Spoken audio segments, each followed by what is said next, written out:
우리 부목사님 목소리가 크네요. 네. 제 목소리에 귀를 기울여 주시기를. 자, 지난주에는 이삭에 대하여 말씀을 드렸습니다. 오늘은 야곱에 대한 말씀입니다. 일주일 사이에 이삭의 시대가 가고 야곱의 시대가 왔습니다. 자, 이삭 이후에 하나님 나라에 대한 약속과 진행이 이제 야곱에게로 이어집니다. 그는 쌍둥이로 태어났고 둘째였습니다. 그는 둘째로 태어났지만 형 에서를 속여 팥죽 한 그릇으로 장자권을 빼앗았습니다.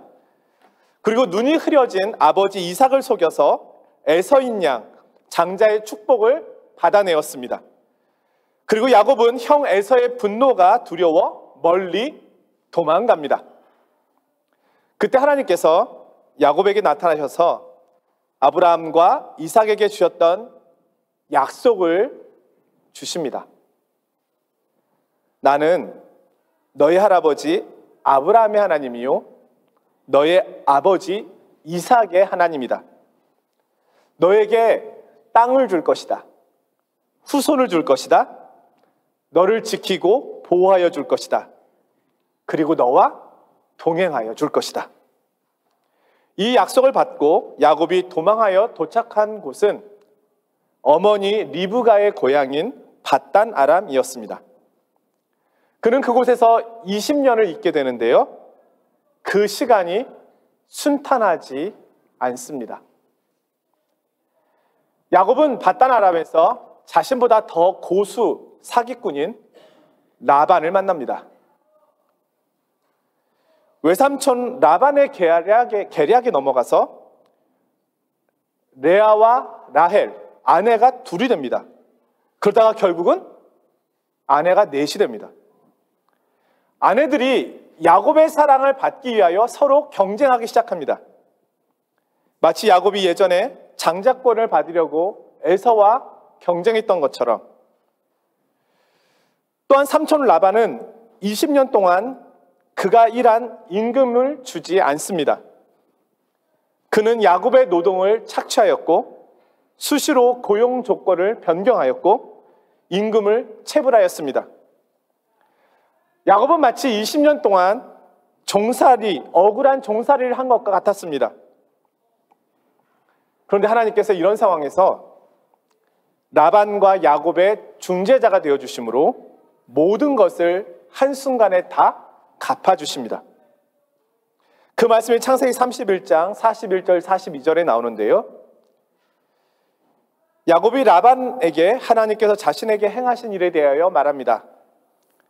내가 외삼촌의 집에 있는 이 20년 동안 외삼촌의 두 딸을 위하여 14년, 외삼촌의 양떼를 위하여 6년을 외삼촌에게 봉사하였거니와 외삼촌께서 내 품삯을 10번이나 바꾸셨으며 우리 아버지의 하나님 아브라함의 하나님 곧 이삭이 경외하는 이가 나와 함께 계시지 아니하셨더라면 외삼촌께서 이제 나를 빈손으로 돌려보내셨으리다마는 하나님이 내 고난과 내 손의 수고를 보시고 어젯밤에 외삼촌을 책망하셨나이다. 그는 인간의 속임수와 경쟁, 시기심의 세상 한복판에서 하나님께서 자신의 약속을 이루어 가고 계심을 경험합니다. 그는 점점 하나님을 의지하며 약속의 계승자답게 빚어져 가고 있습니다. 그러나 아직도 야곱이 아브라함과 이삭처럼 하나님의 약속의 계승자로 대우받기 위해서는 연단과 단련이 필요하였습니다. 야곱이 약속의 계승자로 살아가기에는 아직도 자신의 생각과 계획과 욕심이 너무 많았습니다. 우리가 알고 있듯이 야곱이 가는 곳에는 속이고 빼앗고 다툼이 있었습니다. 그는 평화를 깨뜨리는 사람이었습니다. 그래서 오늘 하나님께서는 이 야곱을 새롭게 만드십니다. 오늘 본문은 야곱의 인생이 새롭게 바뀌는 가장 큰 전환점이 되는 본문입니다. 오늘 야곱의 삶의 변화는 나의 변화의 본질이 어디 있는지를 보여주고 있습니다. 오늘 말씀에 귀를 기울여 보겠습니다. 자, 질문을 한번 드려보려 합니다. 사람이 변합니까? 우리 결혼하신 분들, 남편이 변합니까? 아내는 변합니까? 질문을 바꿔봅니다. 나는 변합니까? 야곱의 성품과 야곱의 삶의 모습이 변할까요? 그런데 야곱이 변합니다. 무엇이 야곱을 바꿀 수 있을까요? 인터넷에서 나의 인생의 전환점이 되었던 일들, 이걸 좀 검색해서 찾아보니까 몇 가지 다가오는 것이 있었습니다. 가장 다가왔던 것은 엄마가 되었을 때, 아빠가 되었을 때, 그 옆에 새 아이의 엄마가 되었을 때,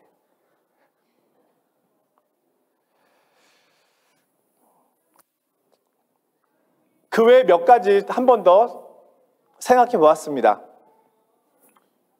결혼했을 때, 반대로 사랑하는 사람과 이별했을 때, 시험에 합격했을 때 또는 떨어졌을 때, 인생의 책을 한 권 만났을 때, 좋은 선생님, 좋은 친구와의 만남, 이런 것이 우리 생애의 전환점이 될 수도 있습니다. 고난이 찾아왔을 때, 병들었을 때,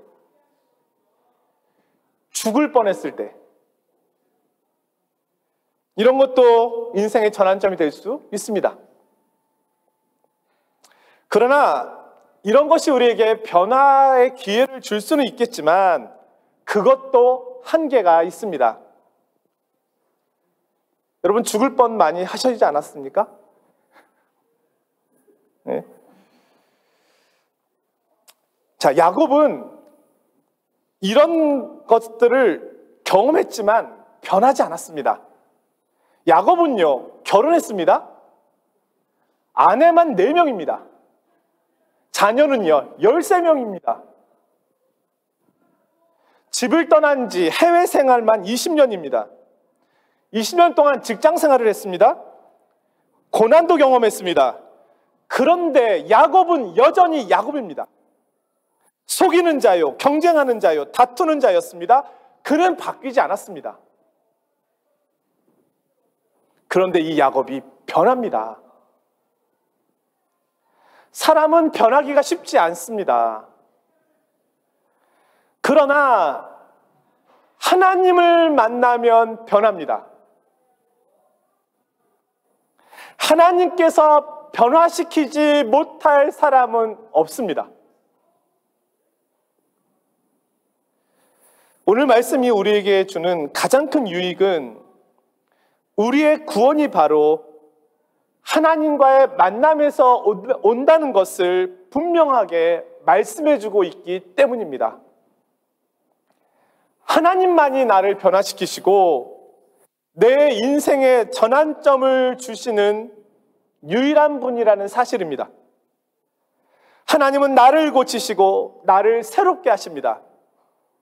우리의 구원은 이렇게 주어진 것입니다. 고린도후서 5장 17절 말씀입니다. 그런즉 누구든지 그리스도 안에 있으면 새로운 피조물이라 이전 것은 지나갔으니 보라 새 것이 되었도다. 지금 야곱은 인생에서 가장 큰 위기를 경험하고 있습니다. 그런데 이 위기가 하나님을 만나는 가장 큰 기회가 되고 있음을 보여줍니다. 야곱은 하나님의 은혜와 돌보심으로 많은 가족과 가축대를 이끌고 고향으로 돌아갑니다. 그리고 강 앞에 섰습니다. 강을 건너면 고향 땅입니다. 그런데 강 건너에 형 에서가 나와 있다는 말이 들립니다. 그것도 남자 400명을 거느리고 나와 있다는 겁니다. 야곱은 두려웠다라고 성경이 기록하고 있습니다. 32장 11절인데요. 내가 주께 간구하오니 내 형의 손에서 에서의 손에서 나를 건져내시옵소서. 내가 그를 두려워하면 그가 와서 나와 내 처자들을 칠까 겁이 나기 때문이니이다. 주께서 말씀하시기를 내가 반드시 네게 은혜를 베풀어 내 씨로 바다에 셀 수 없는 모래와 같이 많게 하리라 하셨나이다. 그는 두려움 가운데 하나님께 기도하고 있습니다. 제가 살아야 하나님의 계획이 이루어지지 않겠습니까? 약속을 지켜주십시오. 그는 형의 진노를 가라앉히기 위해서 대규모 선물 공세를 펼치고 평화사절단을 보냈지만 그의 두려움은 사라지지 않았습니다. 그는 계속해서 형 에서의 손에서 자신과 가족들을 지켜달라고 기도합니다. 그의 기도는 온 마음과 온 힘을 다해 마음의 두려움이 사라지고 평안이 올 때까지 드리는 간절한 기도였습니다. 그리고 기도하는 중에 신비롭게도 어느 사람을 붙잡고 기도하고 있는 것과 같은 경험을 합니다. 그의 기도는 밤새도록 이어졌습니다. 긴 시간이 흐르고 야곱에게 붙잡힌 이 신비한 사람은 자신이 야곱을 이길 수 없음을 보고 야곱의 허벅지 관절을 칩니다. 그로 인하여 야곱의 뼈가 어긋나게 되었습니다. 그래도 야곱은 그 사람을 놓지 않았습니다. 그 사람이 나를 이제 좀 놓아달라라고 말했지만 야곱은 내게 축복하지 아니하면 가게 하지 않겠습니다라고 말합니다. 그리고 그 씨름꾼은 야곱에게 새로운 이름을 지어줍니다.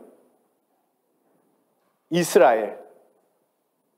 뜻은 하나님과 사람으로 더불어 겨루어 이긴 자입니다.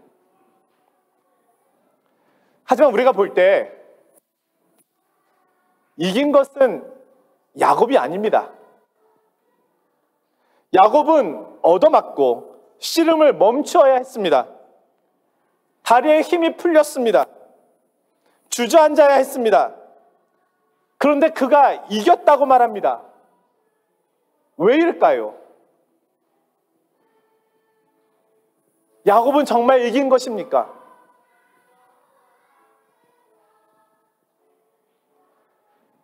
그가 이겼다고 한 이유는 그가 하나님을 보았기 때문입니다. 그가 하나님의 약속을 보고 하나님을 신뢰할 수 있게 되었기 때문입니다. 그의 마음에 하나님의 돌보심에 대한 확신이 들었기 때문입니다. 지금까지 하나님은 늘 야곱과 함께하였고 그를 지키셨고 그에게 하신 약속을 지켜오셨습니다. 그런데 야곱은 믿어지지 않았습니다. 그의 마음은 평안하지 않았습니다. 하나님의 약속을 온전히 믿을 수 없었습니다. 형 에서가 너무 크게 보였습니다. 하나님의 약속은 너무너무 작게 보였습니다. 그런데 이제는요, 에서가 보이지 않습니다.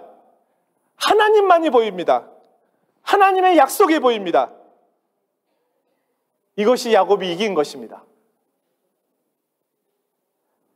하나님의 약속과 하나님의 복을 바라보게 되는 것이 이긴 것입니다. 이기는 자는 하나님을 보는 자입니다. 그는 그곳 지명을 분이엘, 즉 하나님의 얼굴이라고 짓습니다. 밤새 씨름하느라 기진맥진한 야곱은 어긋난 뼈로 인하여 절뚝거리며 강을 건넙니다. 형 에서는 연약하게 다리를 절고 있는 야곱을 보면서 아마도 동정심을 느꼈을지도 모릅니다. 야곱의 지난 인생은 씨름에서 이기기 위한 경쟁의 삶이었습니다. 에서를 이겨야 했고 외삼촌 라반을 이겨야만 했습니다. 하지만 그때 자신이 그들과의 씨름에서 승리한 것처럼 보였지만 하나님의 복이 없이는 아무것도 아니라는 것을 깨달았습니다. 그는 이제 절름발이가 되었습니다. 에서를 속이고 뛰어 달아나던 그 발이 아니었습니다. 외삼촌 라반을 속이고 달아나던 그 다리가 아니었습니다. 그는 이제 마음껏 걸을 수도 뛸 수도 없는 사람이 되었습니다. 그러나 절름발이가 문제가 되지 않았습니다. 그는 이제 속이고 뛰어 달아나던 그런 삶을 더 이상 살 필요가 없게 되었습니다. 하나님의 은혜와 복의 약속을 믿고 순종만 하면 되기 때문입니다. 이제 야곱은 자신의 다리가 아닌 하나님의 지팡이를 의지합니다. 한 걸음 한 걸음 하나님의 인도하심을 따라갑니다. 절고 있는 다리 대신 하나님께서 그의 다리가 되어 주십니다. 오늘 성경은 이 일로 인하여 이스라엘 사람들은 허벅지 관절에 있는 둔부의 힘줄을 먹지 않는다라고 32절을 말씀합니다. 야곱, 곧 이스라엘의 후손들은 모두 하나님께 허벅지 관절과 힘줄이 손상당한 사람들이라고 여긴다는 겁니다. 그들은 야곱처럼 하나님을 만난 하나님의 백성이라는 겁니다. 자신의 힘으로 살아가는 이들이 아니라 야곱과 같이 하나님을 보며 하나님의 복을 최고의 가치로 여기는 민족이라는 의미입니다. 자신의 힘이 아닌 하나님과 함께 걷는 민족이라는 뜻입니다. 시편 51편 7절 8절에는 다윗의 이런 기도가 있습니다. 우슬초로 나를 정결하게 하소서 내가 정하리이다. 나의 죄를 씻어 주소서 내가 눈보다 희리이다.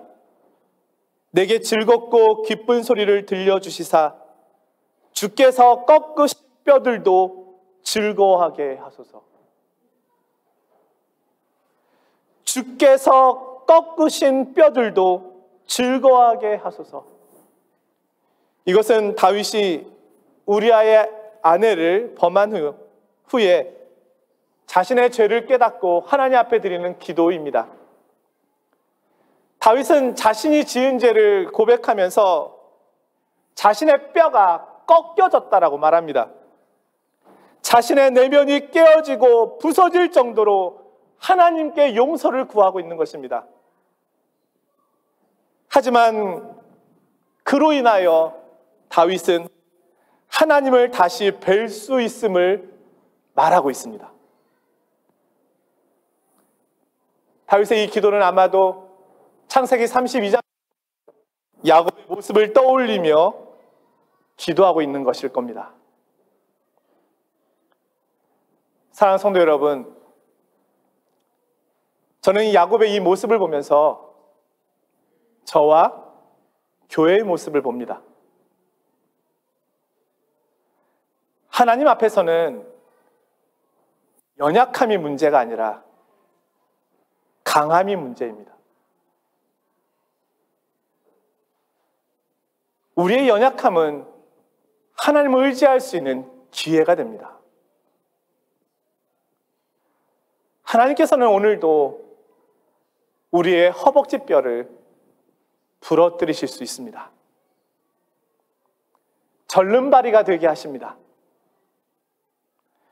내 힘과 내 의지와 내 노력과 내 수고와 내 자신감을 다 내려놓게 하십니다. 하나님을 이기는 자가 되게 하십니다. 하나님의 복을 받는 자가 되게 하십니다. 하나님을 볶는 자가 되게 하십니다. 예전에 애벌레가 나비가 되는 과정을 들은 적이 있습니다. 알에서 태어난 애벌레는 나뭇 잎사귀를 먹으면서 수차례 허물을 벗고 몸집을 키우며 시간을 보냅니다. 그러다가 애벌레는 갑자기 먹기를 멈추고 나뭇가지나 잎사귀에 거꾸로 매달려 부드러운 씨를 뿜어내 번데기로 온몸을 감싸게 됩니다. 시간이 흐른 후 그곳에서는 땅에서 기어다니던 애벌레는 없고 나비가 등장하여 하늘을 날아다니게 됩니다. 이것은 우리가 알고 있는 애벌레의 인생 역전 이야기입니다. 그런데 애벌레의 번데기 안에서 도대체 무슨 일이 있었길래 거기서 나비가 나오는 것일까요? 그 설명을 보게 되었습니다. 번데기 안으로 들어간 애벌레는 스스로 소와 효소를 방출하기 시작합니다. 이 소와 효소는 인간의 위액처럼 산성을 띠고 있어서 애벌레의 모든 생체 조직을 다 녹아버려 걸쭉한 액체가 되게 합니다. 그리고 애벌레의 몸이 완전히 녹아버리면 그곳에서 새로운 세포 분열이 일어나게 되는데 그걸 통하여 나비로 새롭게 태어나게 된다고 합니다. 완전히 녹아버리고 완전히 새롭게 태어나는 것입니다. 그리스도인은 야곱이 죽고 이스라엘로 태어나는 사람입니다. 하나님을 만나는 사람입니다. 한 신학자가 말합니다. 창세기에 나오는 아브라함, 이삭, 야곱, 요셉의 이야기는 천하 만민에게 하나님의 복을 나누어 줄 복된 후손을 얻기 위해 애쓰시는 하나님의 영적 성장 프로젝트이다. 하나님께서는 오늘도 나를 성장시키시고 계십니다. 하나님 나라 백성으로 살기에 합당한 자가 되도록 하나님께서는 나를 단련하고 계십니다. 어떻게요? 절름발이의 모습으로. 다른 어떤 것도 아닌 하나님의 지팡이만을 의지하는 자로 만들어 가십니다. 주께서 꺾으신 뼈로 인하여 즐거워하게 하소서. 이것이 저와 여러분의 믿음의 고백이 되기를 원합니다. 기도하겠습니다. 거룩하신 하나님 아버지,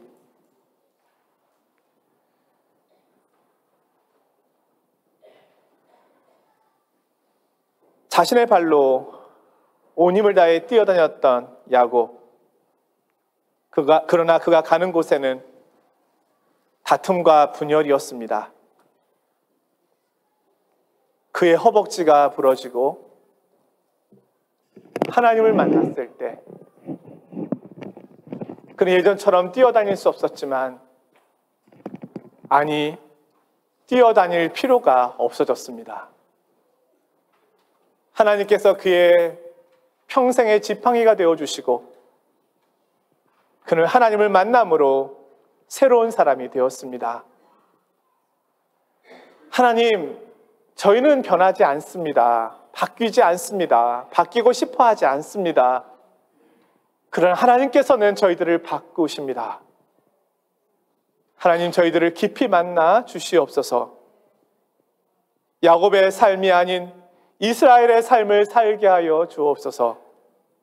예수 그리스도의 이름으로 기도드리옵나이다. 아멘.